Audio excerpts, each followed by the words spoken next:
Okay, welcome to the most rescheduled interview in the history of mankind. We're finally meeting, and I'm super excited to talk about agriculture tech, about food tech, two of my favorite things. Well, I should say food is one of my favorite things. So I'm very excited about this interview. But before we jump in and talk about the industry and the market, I want to know a little bit about Omer Bohbot. Who are you? What's your background?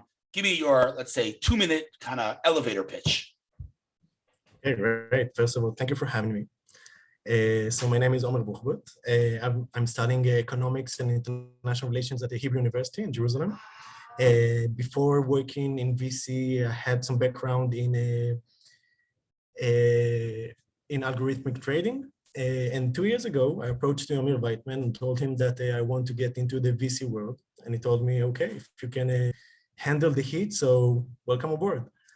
So I joined the Champel Capital, the VC fund located in Jerusalem 2 years ago. And after 1 year, I took the hat of the agri-tech, food tech analyst. So in the last year, I've been tracking companies in Israel, looking at worldwide competition, helped on the last 4 deals we had closing in food tech and agri-tech. Love it. Love it. So for those that are watching, in case you're not familiar with Champel Capital, I assume you're watching this on Champel's blog, so you should be familiar. But Champel Capital is a relatively early stage fund based in Jerusalem and focused on deep tech across many different sectors. So let's just jump right in. I heard a statistic recently that blew my mind. We know that Israel is a leading technology, superpower, I should say. And it's across all sectors of technology. There's pretty much no such thing as a sector in which Israel is not a dominant player. And if we look per capita, Israel has more entrepreneurs per capita than any other country. And, no matter how you want to look at the ecosystem here, something truly remarkable happening. But I heard one statistic the other day that not in per capita, but in absolute numbers, right after the United States of America, Israel is the biggest food tech ecosystem in the world. Have you heard that, Omer? I heard that, and you're correct. And I believe it's something special about the Israeli ecosystem. It's a buzzword that everyone likes to use, but I think it's more than a cliche. It has really a lot of stuff in it. So if we're talking about Israel in general, so I think what's very special about it is that we're a small country. So the entrepreneurs have experience that is repeating. A lot of entrepreneurs we're seeing, they're serial entrepreneurs.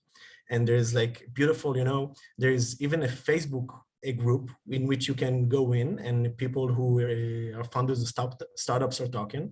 And I saw a post that someone was talking on Shark Tank and one of the companies which were in it. And one of the sharks actually got in that Facebook group and commented on his investment. So it's such a small country and everyone are talking. And if we're looking specifically on agri-tech and food tech, so you can see how everyone knows each other. Everyone knows what's the biggest technological barriers and what we need to handle. So I think there's just a lot of communication inside. Amazing, amazing. So let's talk about food tech for 1 second. While it's a buzzword today, food technology is not really a new thing. I mean, it goes back many, many years, things like even artificial sweeteners, for coffee, right?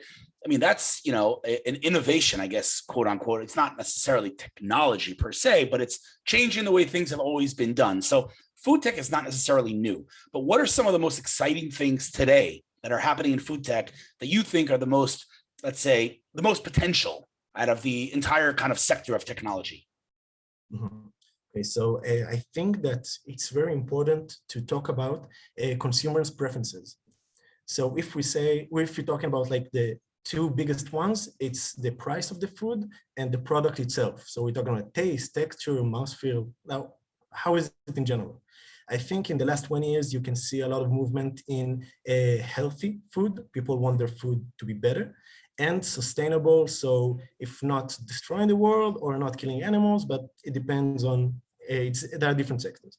So if we're taking all these parameters into one big scope that we're looking at. So I think the most exciting one is actually cultured meat, we can call it milk, and there are a lot of different food we're trying to make. So Israel is the leader country in cultured beef. So if you looking after Champel Capital. So we had one investment in Aleph Farms, which are making culture steaks. We did it 1 year ago. They have an amazing team, amazing technology. There's a lot of technological barriers that need to go through into making this steak in a cost parity. And to make it with the best texture, taste, mouthfeel, etc. So I think what we've been talking for a long time is cultured meat and cultured milk. But something very exciting in Israel is that in the last year and a half, there are 5, I think now it's actually 6, cultured fish companies. Wow. So cultured fish companies it wasn't very big in Israel and started worldwide. And actually there was a lot of research, it was just not commercialized. So I believe that from all the experts I've been talking with, cultured fish has a bit of a lower technological barriers. We still need to go through them, but I believe that even though in Israel and the world it comes after cultured meat, I think it can come to the market at the same time, maybe even sooner. Amazing. Okay, so let's switch to agriculture tech. So the way agriculture today is done, farmers hasn't really changed fundamentally forever, which is interesting because if you look at every other kind of part of our day-to-day lives, from transportation, communication, hospitality, insurance, everything's been disrupted by technology. And yet farmers are still behaving the way they always behaved. And I can tell you that I've worked with a company that uses drones to check, trees and the health of trees. And that's a crazy cool idea. But what are some trends that we're seeing in agriculture tech? What is agriculture tech? That's a good question. And I think when we're talking about agriculture technology, we need to understand that farmers are not very quick adapters on technology in average. So if we've seen new technologies, we're getting very excited and we're reading everything about it, but it's not exactly the same when we're talking about farmers. So if we're talking about famous problems, we can talk about, saving the bees. There's a lot of problems regarding bees and different diseases they have. And then the problem, they're not yet extinct, but they're on their way on it. So there are 2 problems regarding the bees. One is honey, how we'll make more honey, which is in the food tech sector. But if we're talking about agriculture, so we're talking about pollination. So now we're looking at various companies who have special ways of actually get the pollens from the flowers and using automotive vehicles to actually do the pollination using all the pollens. So if we're talking about solutions that are very easy adaptive, so for farmers, if we tell them, okay, you don't need to pay a lot for bees now, you can pay, let's say, half the price and have tractors that move automatically and pollinate all your trees, that's a huge advantage for them. There are some other issues which are a bit slow with farmers, like, for example, platforms that they can work on and have track on everything. There are many companies who are offering that, but not all of them have a very good penetration rate, only the most successful ones, because again, farmers are a little bit slower adapters. If we can talk about one company that is doing really the bridge between agriculture and food tech, it's a company we just invested in. They're called Agrifood. So what they're doing, they're using computer vision and they're given abilities to control inspectors. So if quality control inspectors from retailers or wholesalers or even farmers, growers, they can go to the fresh produce, so fruits and vegetables, take a picture of them and understand the quality of the fruits and vegetables. For us, it blew our mind because usually you need something that is very manual to check everything. So when they can do that, they can eliminate food waste because now they know where to send the better fruits and vegetables. If they need to send somewhere close, somewhere far, and it really eradicates parts on food waste, rather closer to the plate or even at the farmers. Love it, love it. Okay, so tell me some numbers. I mean, you're an analyst that focuses on food tech and ag tech. So how big are these industries? So we can break down the industries, but if we're talking, for example, only on the seed industries, so there are some estimations around $70 to $100 billion only on the seed industries. Wow. Talking only about the big companies who are dealing with seeds. If we're talking, for example, one number that really blew my mind is that some types of tomatoes, like the best quality of tomatoes, 1 kilo of the seeds cost more than 1 kilo of gold. Oh my goodness. Yeah, and it's a lot. And when you're thinking about one good seed that germinates and produces a tree which produces a few kilos of tomatoes every year, and you can a little bit understand the context in it. Wow. So if we're talking about the whole industry, we're talking about between $1 to $2.5 trillion. It really depends what do you define industry, but you have and food tech. So you have delivery and you have so many things we're not even touching in general. Wow, unbelievable. Wow. So do you think, as an expert on this field, do you think that in the next 5 to 10 years, we're no longer going to eat milk, we're no longer going to eat meat and drink milk? And or do you think all these alternatives and these like cultured meats and re-milk and all these companies, are they going to take over kind of mainstream, or we're always going to eat meat and drink milk? So I do believe, and we bet it with our money in it, so that we'll eat cultivated meat and fermented milk, so like cultured milk. I think it really depends if they can give the full package. So, there's a lot of people who try to be vegan or even vegetarian, but it just, it demands a lot of price and compromises, and it's hard.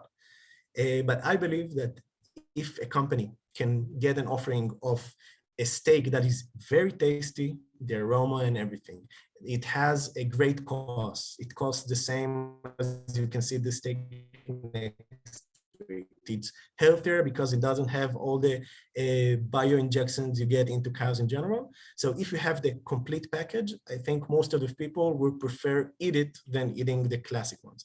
So if you're asking me, in 10 years, yes, I believe that a significant part of the world will mostly eat stuff that are not from animals, not animal products. Wow. So I'm a carnivore, so I eat a lot of meat. And I've tried, a few of the, like, let's say Redefined Meat and Impossible Burger and Beyond. I've tried them. They're definitely good, right? But they're not yet. It's not a real thing. Yeah, it's not. It doesn't, not yet. We're close. It's not bad. It's good, but it's not the same thing. And so the question is, when will I stop eating meat? If I stop eating meat, then the whole market's going to stop eating meat. Yeah, so I can say personally that I've been vegetarian for like 6 months, and after I started dreaming about meat at night, which never happened to me before, I realized that it's a lot of compromises, even on the feeling day-to-day basis. So all the companies you mentioned, yes, they have great products. They help people who really want it. But I personally mostly believe in cultured and not plant-based. Plant-based can be very, very good, but I think if you want to get the carnivores on your side, so you have to get, if the plant-based technology will improve by a lot, and we've seen a lot of companies who are trying to tackle it, so it might be an option, but we mostly believe in culture. Love it. Okay, so just give me kind of a minute and a half about Champel Capital. Just kind of, for those that are watching that might not be that familiar, tell me a little bit about Champel. Okay, great. So Champel Capital, as we said, we're a VC fund located, a venture capital fund located in Jerusalem. We're investing only in Israeli companies. The managing partners are Aryeh Ben Gigi and Amir Weitman. They started the VC 5 years ago, investing in companies in different stages between C3 and Series B. And 5 months ago, we had our first close of our second fund. So we're still fundraising. We had $30 million for the first close on our second fund. We're investing only in Series A companies, which is like, it's still an early stage, but companies that already have some kind of attraction, some of proven technology. About a quarter to a third of our new fund is going to be in agri-tech, food tech, and that's the part I'm in charge. We're also going to invest in healthcare technologies, in mobility and Industry 4.0. But I think the most important part is that it's Series A and it's only deep technologies. We're only investing in something that's going to be disruptive. Right. That's what we're looking for, and that's what interests us. Yeah, fascinating times, my friend. Fascinating times. It's very exciting. And it's, as always, it's exciting to see Israel leading the way. It's unbelievable. A country smaller than New Jersey in what one might say the most unstable region on planet Earth, and yet across all sectors of technology, Israel is dominating, and ag tech and food tech is no different. So it's fascinating. You have about the most exciting job in the world. So keep doing what you're doing. Keep deploying capital into Israel's food tech and ag tech industries and ecosystems. And I'm excited to see what you're going to do next. And yeah, thank you for your time today. It's fascinating stuff. I learned a ton, and I'm looking forward to our next discussion. Thank you very much. And if some of our viewers are interested in investing in agri-tech and food tech, please be our guest. We'd be more happy if you reach out. Awesome. Thank you so much, Omer. Thank you.